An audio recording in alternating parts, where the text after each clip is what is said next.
wabarakatuh. Waalaikumsalam warahmatullahi wabarakatuh. Salam dan bahagia. Apa kabar Bapak Ibu hari ini? Alhamdulillah sehat. Kepada kepala sekolah SMK Negeri 1 Bawen yang kami hormati, pula dan yang berbahagia Bapak Ibu, guru maupun karyawan SMK Negeri 1 Bawen. Perkenalkan, kami di sini akan memaparkan tentang diseminasi saya tentang budaya positif dalam aksi nyata di komunitas praktisi SMK Negeri 1 Bawen. Saya Ibu Zubeda Cicahyati, CGP Angkatan 9. Bapak Ibu, kasih semangat ya. Agar tidak ngantuk karena ini siang. Monggo silakan siapa yang berani atau bersedia memimpin untuk ice breaking di depan. Bu Desti? Ya, silakan. Baik, sebentar saja G. Kalau misalnya saya tepuk 1 berarti Ibu dan Bapak mengucapkan H 1 kali. Kemudian kalau tepuk 2 kali berarti hanya 2 kali H. Sedangkan tepuk 3 kali H. Sampai dengan nanti 5 kali. Jadi ikuti setiap kali saya menyampaikan tugasnya. Baik, sudah siap? Siap. Tepuk 1 H. Tepuk 2 H. Tepuk 3 H. Tepuk 4 Tepuk 5 2 Tepuk 1 Tepuk 3 Tepuk 4 Tepuk 1 Tepuk 2 Oke, baik, konsentrasinya sangat tinggi. Terima kasih untuk Bapak Ibu semua. Terima kasih Bu Desti yang sudah menyemangati kita pada hari ini di siang ini untuk pemaparan kami. Terima kasih. Selanjutnya akan saya lanjutkan. Ya. Budaya positif ya. Pertanyaan pematiknya. Apakah Anda setuju, Bapak Ibu semua, tentang pernyataan di bawah ini? Yang pertama, hukuman dapat mendisiplinkan anak. Bagaimana? Setuju atau tidak? Setuju. Dua, pemberian hukuman dengan hal positif seperti membaca atau membersihkan halaman sekolah dapat meningkatkan disiplin anak. Setuju. Tiga, memberi penghargaan dapat meningkatkan motivasi belajar anak. Setuju. Ada yang tidak setuju, ada yang setuju. Yang setuju apa alasannya Anda? Saya nggak setuju nomor 1. Ya, kenapa Ibu? Hukuman dapat mendisiplinkan anak. Tidak selalu menurut saya. Tidak selalu untuk dapat mendisiplinkan karena kita menghukum anak itu harus tahu juga fase perkembangan psikologis. Ada saatnya anak justru akan merasa depressor, merasa nggak nyaman, sulit menerima hukuman, justru melakukan ini balik keadaan yang lebih yang dengan gurunya mungkin menjadi ilfil dan seperti itu. Jadi nggak selalu harus dilihat konteksnya, tingkat kesalahannya, dan kita tahu penyebabnya mengapa anak melakukan pelanggaran misalnya. Ini yang versi tidak setuju. Yang setuju sekarang? Saya boleh berpendapat. Ya, silakan Pak. Karena hukuman itu akan menjadikan anak tahu kesalahan. Cuman nanti hukuman ini adalah hukuman yang kemudian menjadikan anak itu tidak mengulangi kesalahan itu lagi. Jadi kalau menurut saya hukuman itu istilahnya supaya menyadarkan anak salah dan tidak mengulangi lagi. Jadi saya setuju hukuman dapat mendisiplinkan anak. Ya, terima kasih pendapat masing-masing dari Bapak Ibu guru. Nah, di sini nanti kita akan ulas ya, nanti akan bisa menyimpulkan sendiri apakah nanti hukuman itu termasuk bisa memberi dampak yang luas atau tidak, atau bagaimana. Nanti kita yang akan pelajari termasuk di dalam budaya positif ini. Jadi dalam topik budaya positif ini akan kita pelajari ada 6. Yang pertama, disiplin positif dan nilai-nilai kebajikan universal. Yang kedua, teori motivasi, hukuman, dan penghargaan, restitusi yang nomor 2 tadi ya, terkait tadi. 2.3 keyakinan kelas. 2.4 kebutuhan dasar manusia dan dunia berkualitas. 2.5 restitusi. 5 posisi kontrol, dan yang terakhir restitusi atau segitiga restitusi. Disiplin positif dan nilai-nilai kebajikan universal. Jadi di dalam filosofi Ki Hajar Dewantara kita tahu bahwa pengajaran tidak sama dengan pendidikan. Pendidikan bisa dikatakan menuntut. Bagaimana menurut Bu Dina? Yang selama ini mungkin Bu Dina ketahui, itu untuk cenderung kepada kita meminta sesuatu seperti yang kita mau. Kalau mengajarkan kita berarti memberitahu mana yang sebenarnya hal baik yang harus dilakukan dan hal yang tidak baik yang tidak perlu dilakukan kepada siswa, sehingga siswa bisa menganalisa sendiri seperti itu. ada yang lain? Mungkin Bu Desti? Ya, pada dasarnya sesuai dengan yang saya ketahui menurut filosofi Ki Hajar Dewantara bahwa sebenarnya pendidik itu tugasnya adalah menuntun, sehingga kita tidak bisa mengarahkan setiap murid untuk sesuai apa yang kita mau. Kita tugasnya hanya menuntun, mengarahkan. Jika siswa mau melakukan sesuatu, berarti kita mengarahkan untuk hal yang positif dan bisa melaksanakan ke arah yang lebih baik. Seperti itu. Oke. Jadi di dalam filosofi Ki Hajar Dewantara, pendidikan itu adalah menuntun. Ibaratnya kalau di pertanian ya, kita orang-orang pertanian itu seperti kita menanam padi, tumbuhnya nanti hasilnya itu juga padi, bukan jagung atau bukan yang lain.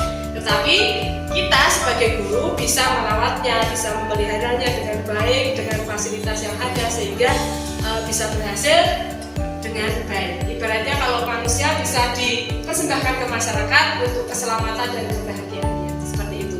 Nah, terkait kita sebagai peran guru, kita apakah bisa mengontrol murid?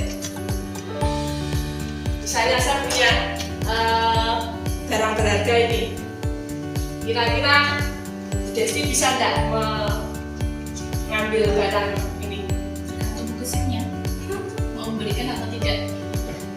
Ada berbagai cara ya, mungkin Bu dengan memaksa, dengan menggelitik, dengan tergantung saya. Jadi yang mengontrol adalah diri saya ya. Jadi ilusi bahwa kritik dan membuat orang merasa bersalah dapat menguatkan karakter. Ilusi bahwa semua penguatan positif efektif dan bermanfaat. Ilusi bahwa orang dewasa memiliki hak untuk memaksa. Mari kita cek teori kontrolnya. Ya. Jadi perubahan paradigma stimulus respon dan teori kontrol. Siapa sesungguhnya yang memiliki kontrol itu? Ya. Di dalam stimulus kontrol kita mencoba merubah orang agar berpandangan sama dengan kita. Tapi di teori kontrol kita berusaha memahami pandangan orang lain tentang dunia. Kemudian yang terakhir, model berpikir menang kalah. Jadi ada menang ada kalah. Tetapi di teori kontrol model berpikir menang menang.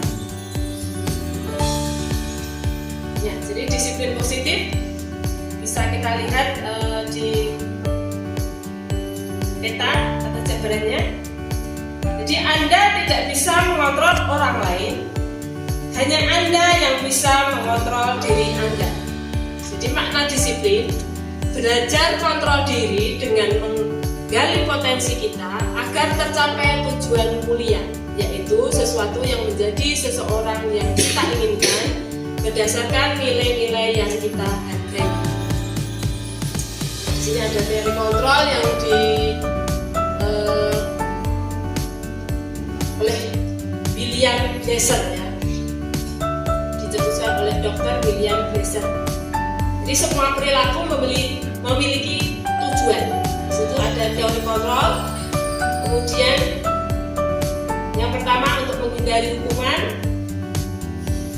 motivasi ya. Kemudian untuk mendapatkan imbalan, motivasi ekstrinsik. Jadi motivasi dari luar. Contohnya murid senang belajar atau giat belajar karena motivasi dari kita. Oh, pengen mendapat nilai bagus, pengen dapat hadiah dari guru. Nah, itu termasuk motivasi ekstrinsik.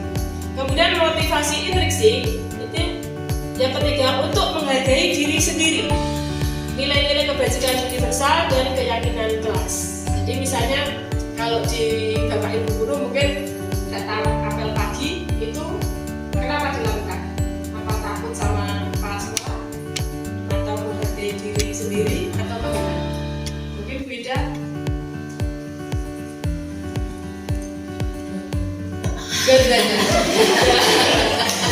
Mungkin awalnya orang baru dan sebagainya ya, tapi kalau menjadi kebiasaan ya, disiplin positif yang sudah terbiasa itu akhirnya menjadi motivasi intrinsik atau timbul dari diri sendiri.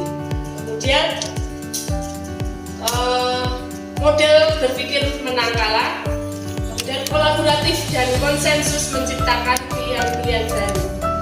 Di mana posisi kontrol itu ada 5. Yang pertama penghukum atau pembuat rasa bersalah. Yang ketiga teman. Yang keempat pemantau. Yang kelima manajer. Jadi kita sebagai guru bisa tadi kalau dikatakan bisa mengontrol murid, itu yang tepat kira-kira yang mana? Menghukum, si merasa bersalah, teman atau pemantau ataupun manajer. Mungkin ada yang berpendapat? Saya sekarang kan ikut follower Dr. RT. Jadi di posisi anak-anak kita, sekarang masa tumbuh anak itu kan dibagi menjadi 3. 7 tahun pertama perlakukan anak sebagai raja, 7 tahun kedua itu sampai usia 14 tahun itu ada semacam perlakuan kepada anak yang sedikit memaksa. Karena kata para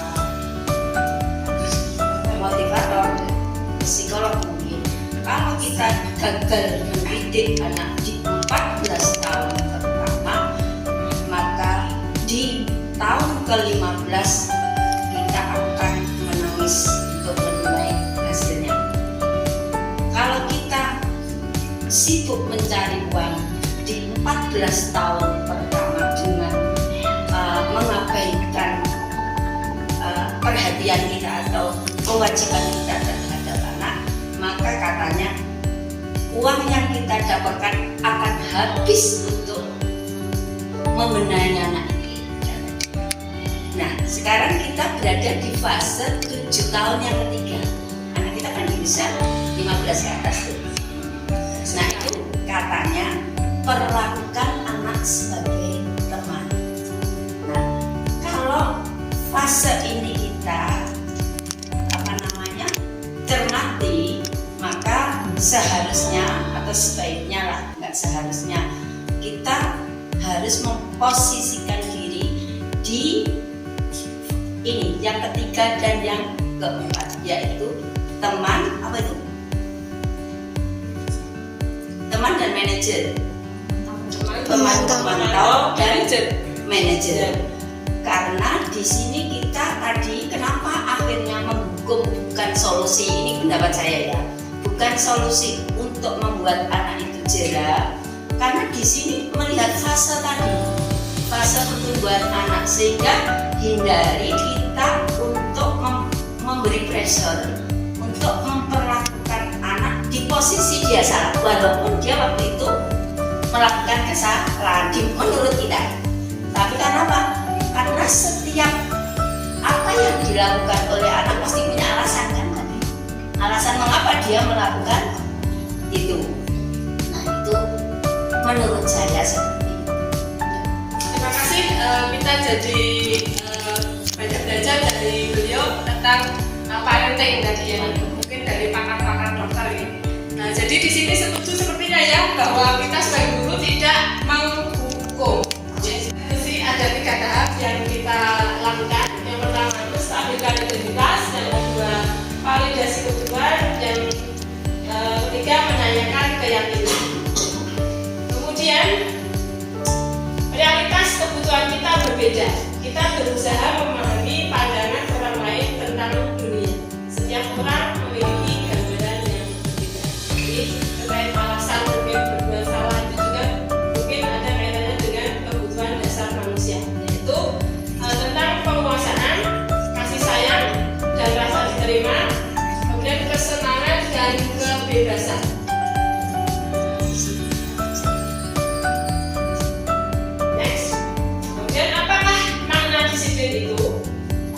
Yang berasal dari bahasa Latin itu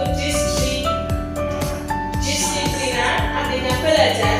Yang kedua, makna asal dari kata ini berkonotasi dengan disiplin dari murid-murid Sokrates dan Plato. Yang ketiga, disiplin diri membuat orang menggali potensinya menuju tujuan apa yang dia hargai. Namun dalam budaya kita, makna kata disiplin telah berubah menjadi sesuatu yang dilakukan seseorang pada orang lain untuk mendapatkan kepatuhan tugas kita.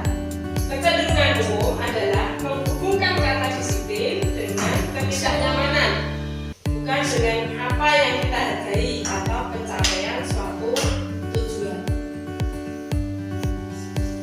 Kemudian nilai-nilai kebajikan universal.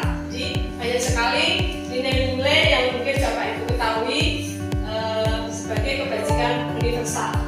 Apa itu nilai-nilai kebajikan universal? Adalah sifat-sifat positif manusia yang merupakan tujuan mulia yang ingin dicapai setiap individu. Nilai-nilai tersebut bersifat universal dan lintas bahasa, suku, bangsa, agama maupun latar belakang. Yang pertama, setiap perilaku atau perbuatan memiliki suatu tujuan. Menurut Dr. pada teori kontrol. Kemudian dengan mengaitkan nilai-nilai kebajikan yang diyakini seseorang, maka motivasi intrinsik akan terbangun sehingga menggerakkan motivasi dari dalam untuk mencapai tujuan mulia yang diinginkan, yakni motion. Kemudian nilai-nilai kebajikan yang ingin dicapai oleh setiap anak Indonesia kita kenal dengan profil pelajar Pancasila yang ada berapa? Ya, apa saja mungkin bisa kita review. Beriman, bertakwa, berakhlak, mulia, kemudian mandiri, bernaluri, kritis, berwawasan global, kreatif. Jadi itu merupakan disiplin positif yang kita terapkan terutama di guru merdeka ini di sekolah maupun di kelas. Jadi hal-hal yang kecil yang bersifat positif, misalnya di dalam kelas mulai awal belajar mulai berdoa, kemudian anak-anak dilatih untuk memimpin doa dan seterusnya, itu termasuk disiplin positif yang berdasarkan kebajikan universal.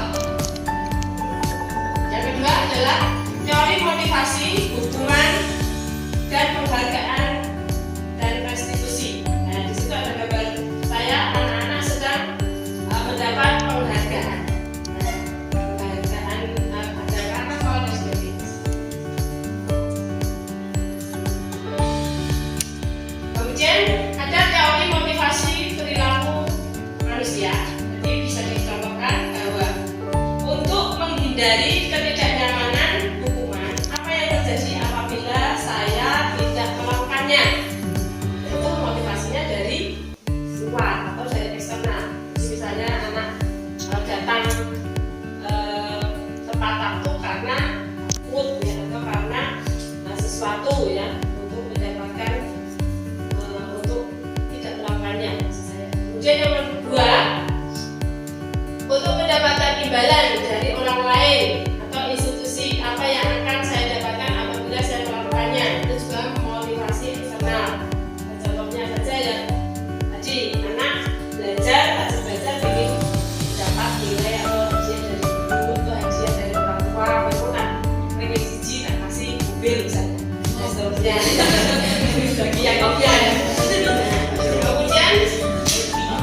ambil. Ya, Yang nomor 3, untuk menghargai diri sendiri. Jadi saya akan menjadi orang seperti yang apa bila saya melakukannya.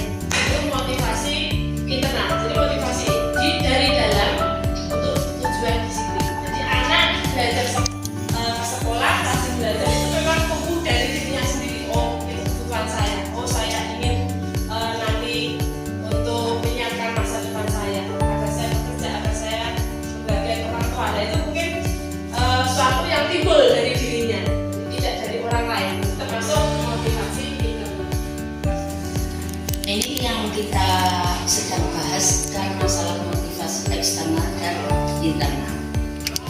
Kebanyakan dari mungkin anak-anak kita yang sekarang melakukan sesuatu lebih banyak karena motivasi eksternal. Itu menurut saya. Karena tidak mudah membangkitkan atau memunculkan di dalam diri anak itu motivasi internal. Banyak faktor yang salah satunya yang dominan menurut saya adalah faktor keluarga. Karena motivasi internal itu harus dibangun oleh keluarga menurut saya. Sementara kalau kita tahu banyak background dari orang tua di sekolah kita, terutama yang di pertanian ya, itu orang tua yang minim pengetahuan tentang pendidikan keluarga yang baik, ya, tentang pendidikan keluarga yang baik itu minim banget. Nah, adakah di dalam pembelajarannya dengan selama ini yang mencontohkan atau memberi ilustrasi apa-apalah yang bagaimana sih kita bisa membangkitkan motivasi internal dengan jumlah siswa belajar satu kelas yang 30 orang plus, itu kan bukan hal yang mudah gitu. Supaya apa? Supaya merdeka belajar itu betul-betul bisa kita aplikasikan di dalam pembelajaran sehari-hari.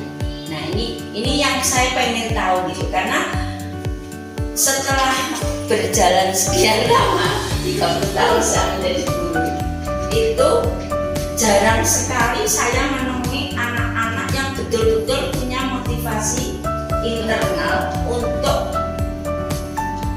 mengejar mimpi-mimpinya. Karena mimpi-mimpi itu bisa terwujud, biasanya motivasi internalnya harus dominan dibanding motivasi eksternal.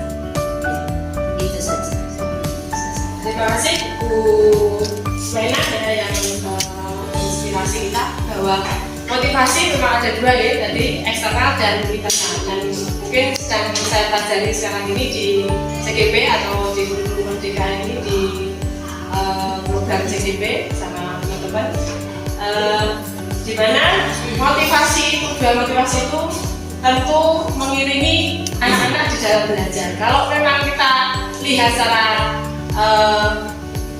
luar, itu memang banyak sekali siswa itu belajar karena motivasi eksternal. Nah, bagaimana kita sebagai guru untuk tadi menuntunnya itu untuk menciptakan suatu motivasi ya, atau membangkitkan motivasi internal itu bagaimana? Apalagi kita juga sebagai orang tua, jadi orang tua kedua dari mereka.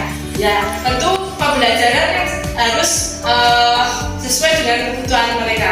Yang pertama tentu kita mempelajari atau mengetahui karakter dari masing-masing siswa di dalam kelas. Walaupun itu tentu tidak mudah, ya tetap kita selalu belajar dan semangat untuk merdeka belajar. Nah, itu. Nah, di sini menurut Ki Hajar Dewantara bahwa merdeka itu artinya tidak terlepas dari perintah, tetapi juga cakap membuat perintah sendiri. Jadi memerintah diri sendiri atau motivasi internal tadi ya, intrinsik tadi. Itu yang kalau yang bisa saya lakukan di kelas itu ya otomatis kebanyakan motivasi ekstrinsik yang dari luar dari saya. Tetapi bagaimana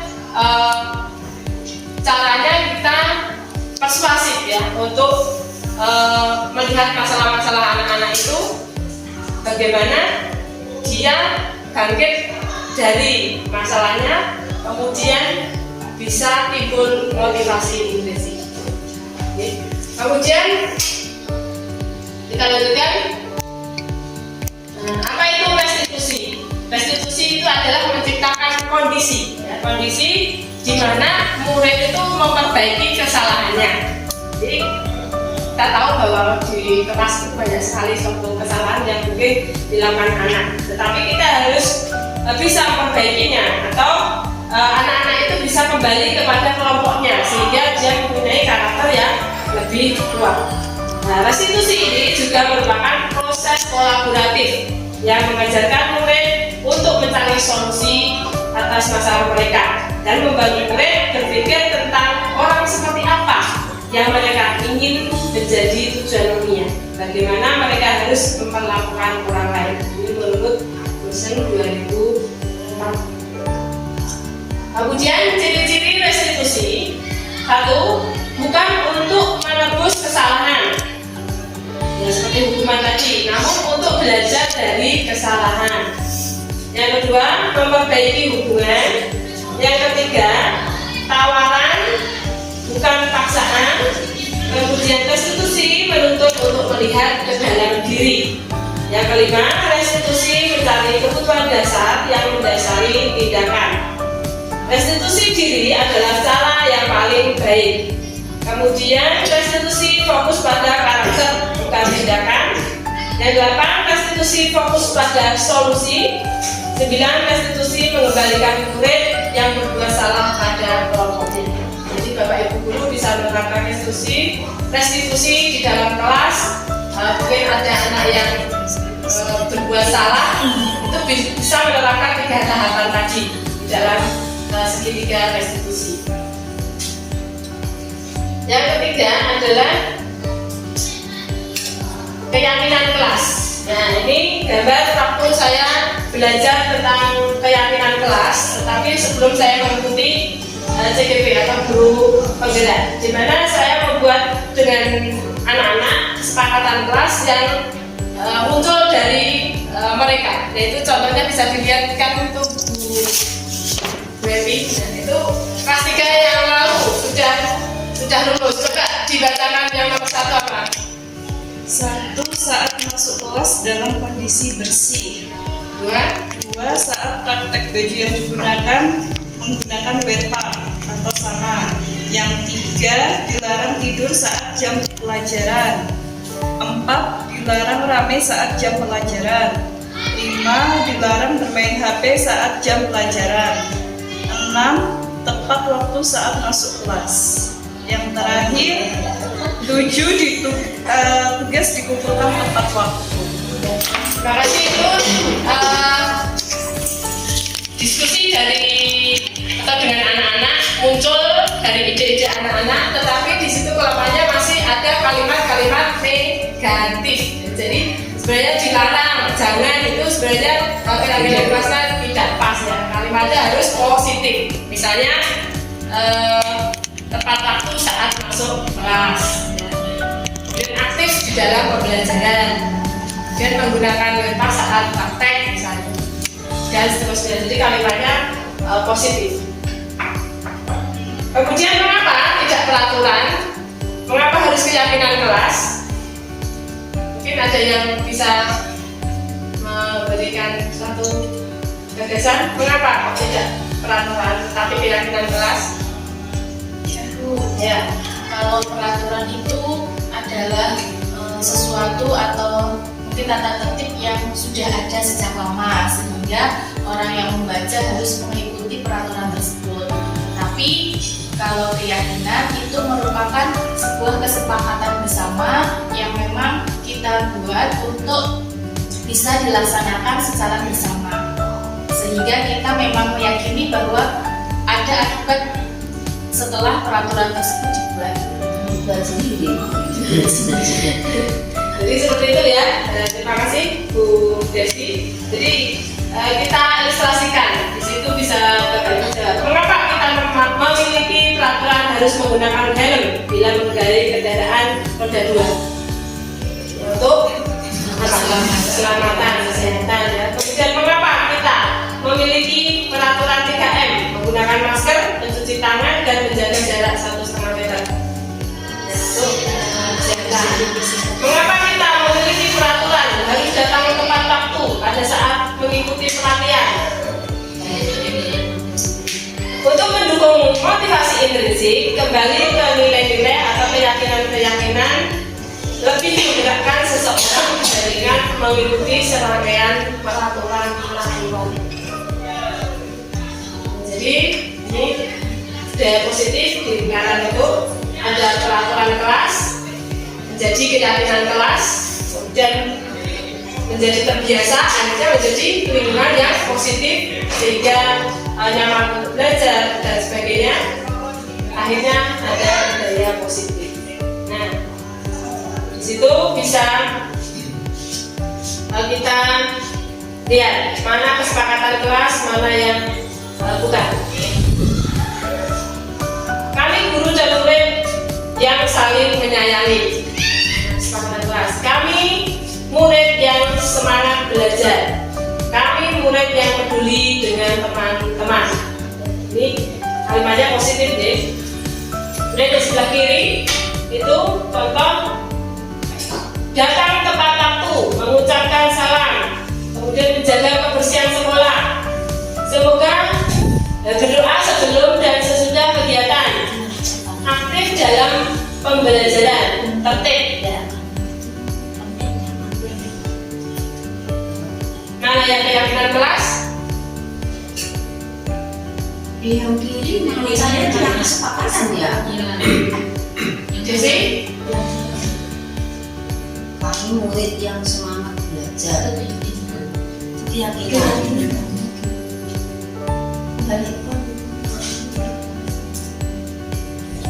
mengapa? Harus punya alasan. Ya karena kan sedia materi belum ya. Tapi di saya semangat saya kalau yang kesepakatan Yang sebelah ini apa ini? yang kiri Ini. kesepakatan yang hijau, yang putih yang keyakinan. Gimana? Yang kiri ini yang hijau kesepakatan kelas. Kalau yang kanan menurut saya terutama saya sendiri keyakinan kelas. Ya. Mungkin sama. Nanti bisa kita lihat di kegiatan pendalamannya untuk keyakinan kelas. Pendalamannya ada tabel C, tabel Y. Ada terdengar, terlihat, berperilaku. Hormat ya, kemudian bekerja, terdengar, terlihat, berperilaku. Kemudian yang tabel T, hormat, tampak seperti apa, tidak tampak seperti apa. Bekerja, tampak seperti apa, tidak tampak seperti apa. Nah, hormat kami meyakini bahwa sangat penting untuk menghormati semua orang dan barang milik orang lain, itu hormat. Yang bekerja, kami meyakini bahwa sangat penting untuk mengerjakan segala pekerjaan atau mengikuti kegiatan yang telah ditugaskan, kemudian diterima dan dimiliki. Kami meyakini bahwa sangat penting untuk merasa diterima pada suatu kelompok dan saling peduli satu dengan yang lain. Maka ini bisa dilihat kalimat-kalimatnya yang terdengar. Satu orang berbicara, yuk saya bantu, kita bisa selesaikan ini bersama. Kemudian tolong ya, permisi, boleh saya pinjami, nanti akan segera saya kembalikan. Itu terdengar.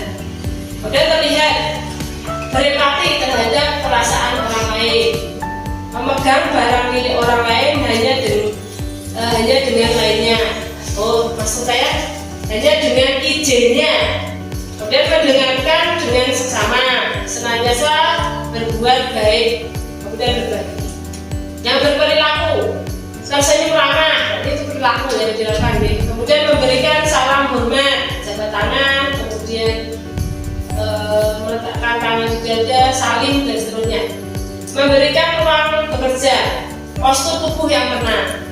Nah, hormat untuk tabelnya, datang tepat waktu, tidak tampak seperti sering hadir terlambat, tampak seperti menyapa teman dan guru setiap hari, tak acuh kepada teman dan guru, mengembalikan barang teman yang telah dipinjam dan mengucapkan terima kasih, tidak mengembalikan barang yang telah dipinjam dan meletakkan sembarangan. Yang bekerja, tekun bekerja dan menyimak guru, tidak tampak, tidak mendengarkan guru dan acuh tak acuh. Yang kedua, menyerahkan tugas tepat waktu dan tugas tidak diberikan.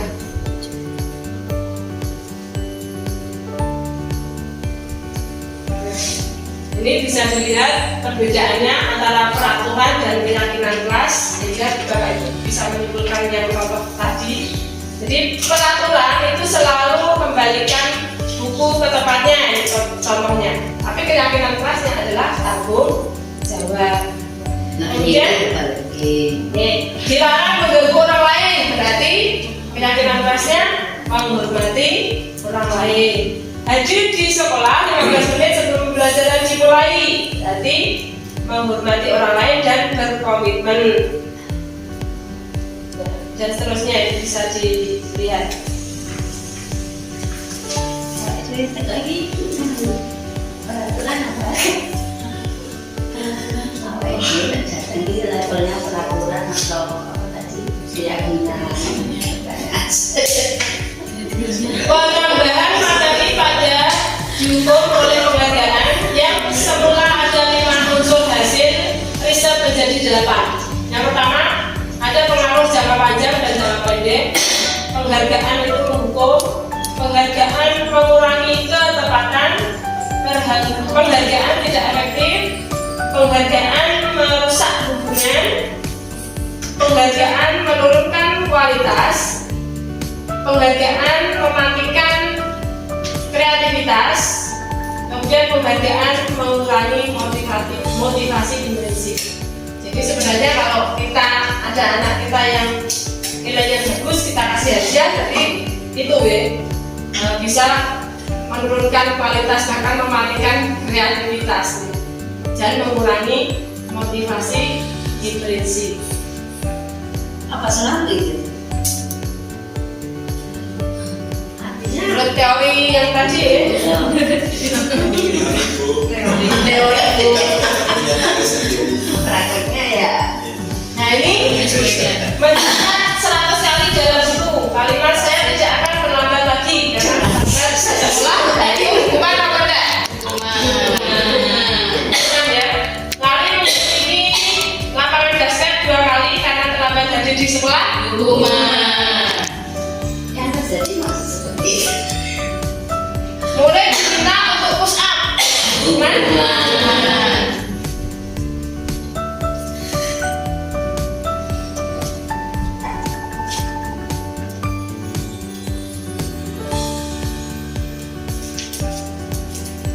Menggantikan kertas tugas teman yang dicoret-coret, Konsekuensi tanggung jawab.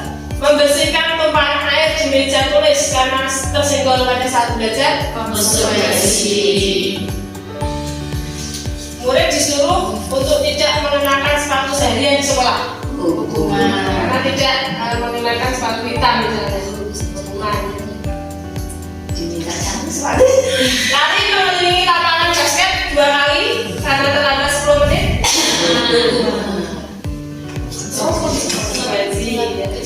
Kalau sudah dibuat komitmen, baru itu namanya konsekuensi. Kalau ya, jadi bisa dari contoh-contoh tadi bisa kita lihat perbedaannya, bagaimana hukuman itu, bagaimana konsekuensi. Sesuatu yang menyakitkan harus terjadi, berdasarkan konsekuensi sesuatu harus terjadi. Hukuman membuat anak sakit fisik, mental ya, kemudian dalam jangka waktu yang lama. Acung siapa yang mungkin waktu sekolah pernah dihukum? Dihukum apa Pak? Saya disuruh berdiri di depan pacar aku. Ya, itu sudah berapa puluh tahun? SMP. Zaman dulu kan gitu Bu. Ternyata Bolos saya tidak akan bolos lagi. Terus sabun. Ternyata itu penyimpan apa ya? Ingatan kita masih ingat ya. Bahwa itu bisa sakit hati itu bisa dihapus ya. Atau bisa jadi bahkan dendam ya. Nah, jadi membuat kalau ekspresi membuat anak merasa tidak nyaman. Ya, sama-sama tidak nyaman ya, tapi dalam jangka waktu yang kalau yang hukuman lama, kalau yang konsekuensi pendek ya. Kemudian anak membenci kedisiplinan. Kalau konsekuensi anak menghargai disiplin. Misalnya seperti itu. Kemudian hukuman bersifat paksaan. Kalau konsekuensi stimulus tanggapan. Kemudian hukuman itu mendorong anak menyakiti diri sendiri. Konsekuensi mendorong anak agar mudah menyesuaikan diri. Kemudian konsep diri yang buruk, sedangkan konsekuensi konsep diri yang baik. Kemudian hukuman anak belajar untuk menyembunyikan kesalahan, usia ya. Kemudian konsekuensi anak belajar untuk mematuhi peraturan. Kemudian hukuman itu bisa mengakibatkan merasa marah, merasa bersalah, dipermalukan, merasa tak dihargai. Apalagi misalnya kita menghukum anak di depan teman-temannya, nah itu malah Itu persoalannya. Kalau ada anak bermasalah, anaknya nggak ada, yang nggak bermasalah diseneni. Itu masalahnya. Kita ini yang salah nggak ada, teman-temannya yang nggak bermasalah. dari anaknya guru itu ya. Jadi kemudian konsekuensi kehilangan hak dibuat tidak nyaman, diasingkan untuk sementara. Ibu, mungkin perlu banyak diberi dalam prakteknya itu apa tadi konsep budaya positif itu kita kan lebih banyak mulai diberi atau berlatih untuk menata kalimat-kalimat yang biasa muncul dari kita. Disediakan itu ya Lebih ke arah kalimat hukuman. Kamu harus ya loh, dilarang tidak boleh gitu. Padahal kalau menurut ini kan bahasanya harus dirubah. Tolong jelaskan apa alasan kamu sebaiknya bagaimana. Itu mungkin bahasa-bahasa yang harus mulai kita ubah, dan itu tidak gampang karena kebiasaan. Setuju? Kalimat itu apa ya? Itu ya kalimat-kalimat banyak yang negatif yang sudah biasa kita lakukan.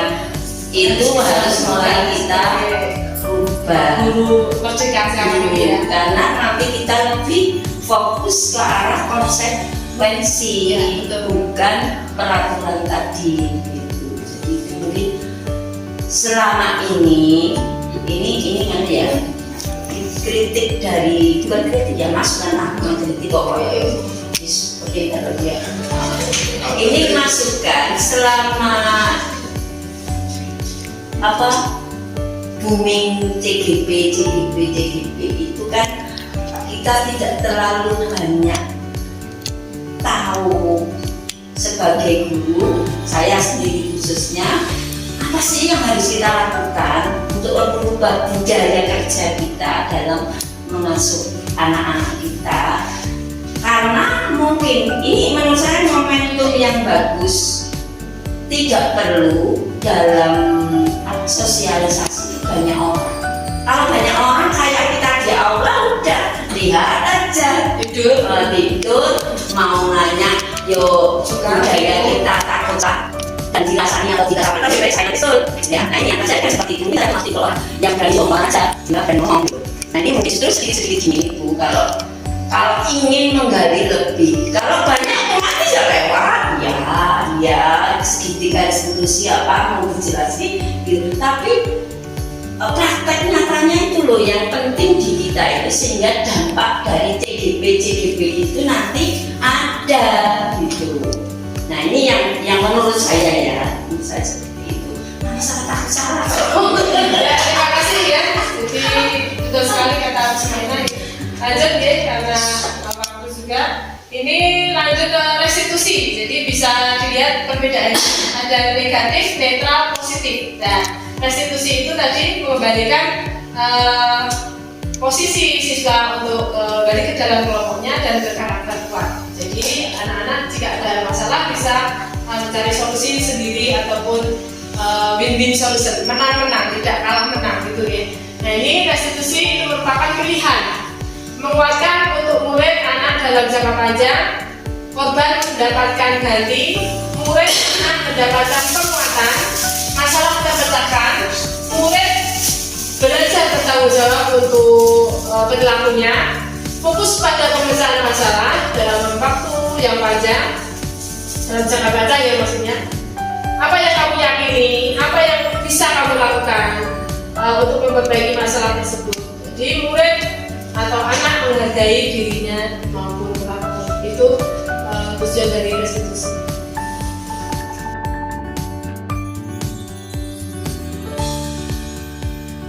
Kebutuhan dasar manusia ada beberapa yang mendasari anak ataupun kita itu berbuat sesuatu. Jadi ada alasan.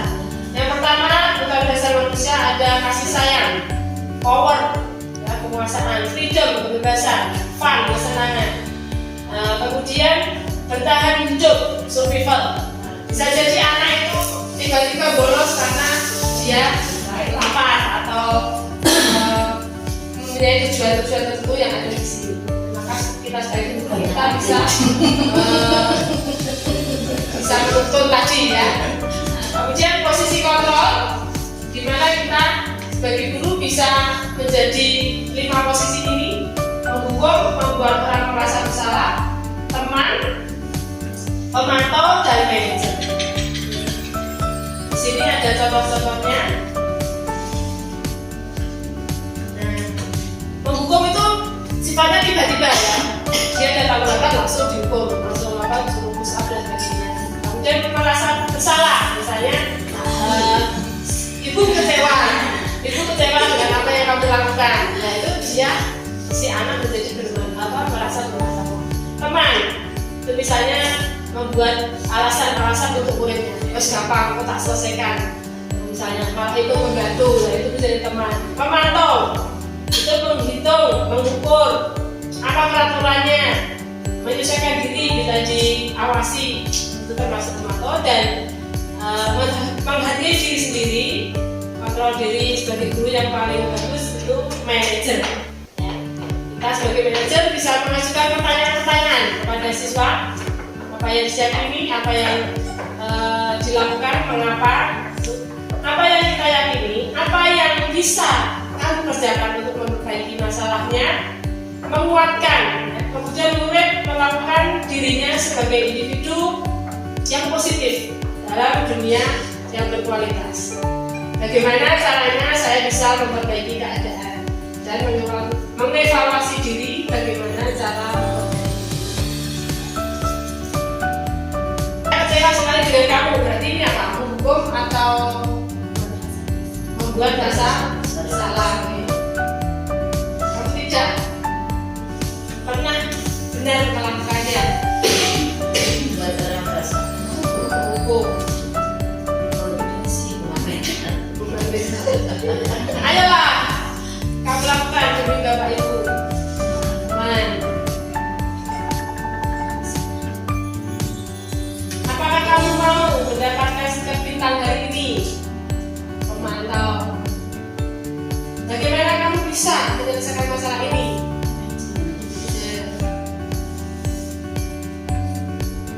Kamu selalu yang paling terakhir. Langsung menjas ya itu ya. Nah ini jadi kita akan seperti ini. Mungkin alasan yang menjadi penghukum, bagaimana untuk bergerak menjadi selalu manajer. justifikasi. Jadi ada peraturan, pemantau, konsekuensi ya dia, nilai-nilai manajer dan memperbaiki.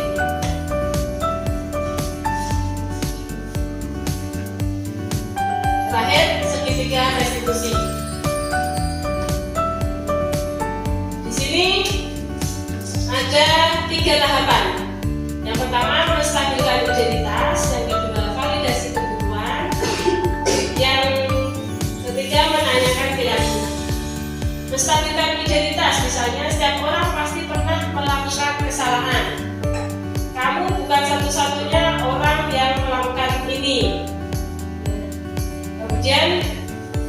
validasi kebutuhan, kamu tentu punya alasan mengapa melakukan itu.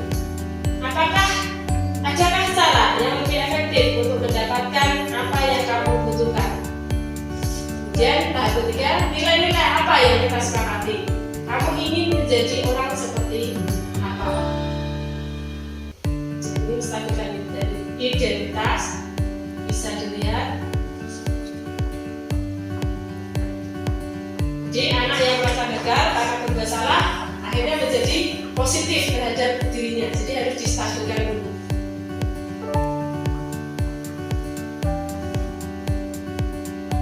Dan validasi kebutuhan, membantu siswa mengenali basic need atau kebutuhan yang ingin terpenuhi ketika melakukan kesalahan.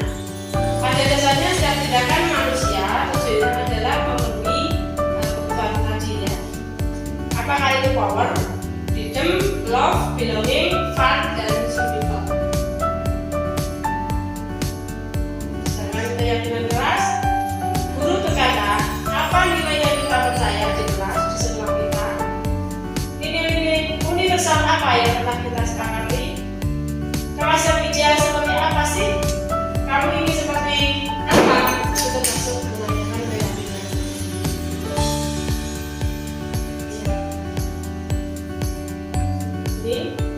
Intervensi ini bisa membantu murid kembali tujuan semula dengan cukup singkat dan dengan cara non-konfrontatif. Misalnya, apakah kamu ingin berbuat lebih baik dan seterusnya? Apa yang kamu inginkan? Ini sudah lagi paling kurang 3 slide ini. Nah, foto-foto kegiatan budaya positif yang dilakukan di kelas ataupun di lingkungan sekolah kita, banyak yang orang tahu itu ada.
Ketiga institusi yang kemarin saya share di grup WA, terima kasih teman-teman yang sudah komen ataupun menanggapi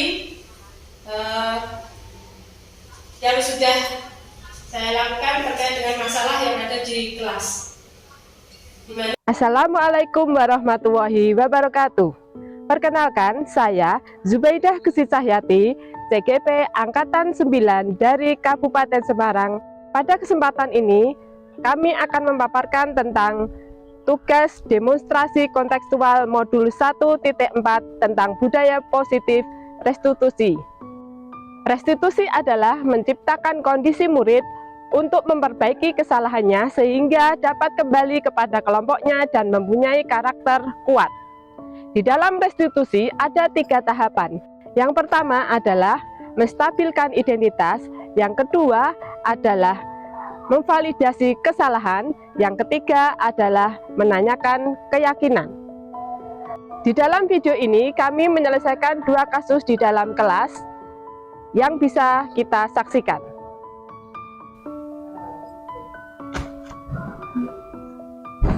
Nisa, apa kabar? Baik Bu. Sehat ya? Sehat. Ya, alhamdulillah kalau sehat. Kira-kira tahu enggak Ibu panggil ke sini? Iya Bu, saya tidak mengembalikan alat-alat praktek ke gudang. Iya, saya dapat laporan dari ketua kelas dan asisten bahwa kamu beberapa kali tidak mengembalikan alat di gudang dalam kondisi bersih. Ya, masih ingat kira-kira berapa kali? 3 kali Bu. 3 kali. Ya, itu menurutmu suatu kesalahan apa tidak? Salah Bu. Ya, itu suatu kesalahan. Tetapi memang semua manusia punya kesalahan ya, itu manusiawi. Tetapi yang terpenting kita berusaha untuk memperbaikinya dan tidak mengulanginya lagi. Setuju? Setuju Bu. Ya. Ngomong-ngomong itu alasannya kenapa toh kok kamu itu tidak mengembalikan? Buru-buru Bu, lapar mau ke kantin untuk istirahat. Oh, jadi kamu lapar. Iya. Ya, pengen segera ke kantin. Ya. Kira-kira kesepakatan kelas kita yang kamu langgar itu apa? Siap kedisiplinan dan kebersihan Bu. Ya, kedisiplinan dan kebersihan. Jadi yang sudah kita sepakati kan dulu itu ya, kalau praktek yang mengembalikan alat dalam kondisi bersih di tempatnya, yaitu di gudang. Kira-kira kalau kamu sudah tahu tadi, bagaimana nantinya kamu untuk memperbaikinya? Saya meminta maaf dan tidak akan mengulangi lagi dan akan mengembalikan alat praktik ke gudang dengan keadaan bersih Bu. Ya, betul. Saya berjanji Bu. Yakin? Yakin. Ya, ikhlas ya? Kelas. Ya, alhamdulillah kalau seperti itu kamu akan berusaha untuk memperbaikinya dan saya yakin dan percaya kamu menjadi anak yang disiplin dan baik. Ya, terima kasih, begitu saja ya. Ya Bu. Ya, terima kasih. Assalamualaikum warahmatullahi wabarakatuh. Saya Anisha dari 11 ATBHP. Setelah berdiskusi dengan Bu Gesit tentang kebersihan dan kedisiplinan mengembalikan alat, saya berjanji tidak akan mengulanginya lagi dan akan mengembalikan alat praktik ke gudang dengan keadaan bersih. Terima kasih. Wassalamualaikum warahmatullahi wabarakatuh. Assalamualaikum.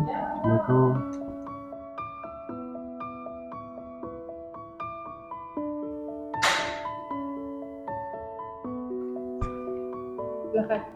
Iya Bu. Assalamualaikum warahmatullahi wabarakatuh. Waalaikumsalam warahmatullahi wabarakatuh. Aldo, Nova, Iya, mungkin tahu kenapa saya panggil? tahu Bu. Ya, kenapa? Karena sering terlambat masuk ke kelas. Sering terlambat Iya. masuk kelas. Itu dilakukan pada mata pelajaran fisik. Iya, Mata pelajaran lain belum pernah. belum pernah. Iya, Kira-kira sudah berapa kali Aldo? baru 2 kali Bu. 2 kali, 3 kali ya. Keterlambatan masuk kelas itu merupakan satu kesalahan apa tidak? Ya, Ya, berbuat salah itu memang manusiawi ya. Setiap manusia pasti punya kesalahan. Saya sendiri juga pernah melakukan kesalahan. Begitu juga orang lain juga pernah membuat suatu kesalahan. Ya, yang terpenting kita bagaimana mencari solusi dan janji tidak akan mengulanginya lagi. Setuju? Ya, setuju. Sekarang Aldo, Nova tentu punya alasan mengapa terlambat masuk kelas. Aldo kenapa? nah sering terkadang saat malam Oh, saat malam bergadang. Apa yang kamu lakukan? main game. Main game. Suka game? Suka. Ya. Jadi telat untuk ke sekolah. Kemudian Nova kenapa? Siangan Kesiangan kenapa? karena nganterin ibu dulu kerja. Anterin ibu dulu kerja, akhirnya jadi terlambat masuk kelas. Ya. Kalian masih ingat enggak keyakinan kelas yang sudah kita sepakati? Masih Kira-kira keyakinan kelas apa yang kalian langgar? Kedisiplinan. Kedisiplinan. Iya. Ya. Menurut kalian penting nggak kedisiplinan itu? Mengapa? Nah, melatih tanggung jawab dan menghargai waktu. Betul sekali, disiplin itu diantaranya menghargai waktu sehingga kalian disiplin untuk masuk kelas. Nah, untuk kedepannya apa yang kamu lakukan? Mohon maaf, kami menyesal dan tidak akan mengulangi kesalahan kami lagi. Ya, menyesal tidak akan mengulangi lagi. Ikhlas? Kelas. Yakin? Yakin. Insya Allah. Yakin ya. Nah, kapan? Mulai kapan? Mulai besok. Nah, apa yang akan kamu lakukan biar tidak terlambat lagi? Itu lebih awal dan tidak akan berdagang lagi. Ya, main HP Dikurangi. dikurangi ya, di manage ya. Kamu Noval, apa yang kamu lakukan? Minta tolong orang tua melakukan Ya, baik. Saya yakin kalian bisa berubah dan semangat belajar dan saya harap disiplin ya. Ya, silahkan kembali ke kelas. Saya akan berusaha juga bekerja sama dengan wali kelas maupun orang tua untuk kedisiplinan kalian. Ya, sudah. Terima kasih. Terima kasih ya, Bu. Ya, sama-sama.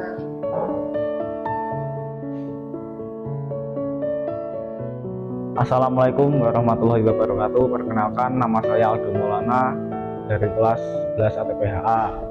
Terima kasih sudah berdiskusi dengan Bu Gesit terkait masalah kami yaitu terlambat masuk ke kelas.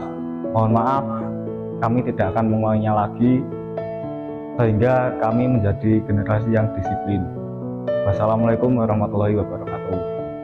Demikian video dari kami tentang restitusi. Kurang lebihnya saya mohon maaf. Salam guru penggerak, tergerak, bergerak, menggerakkan. Yang murid juga banyak belajar dari kasus-kasus mereka. Kita sebagai tempat harus menerapkan bagaimana. Itu juga kita butuh koordinasi, kolaborasi gitu ya. Guru tidak langsung menjas tadi.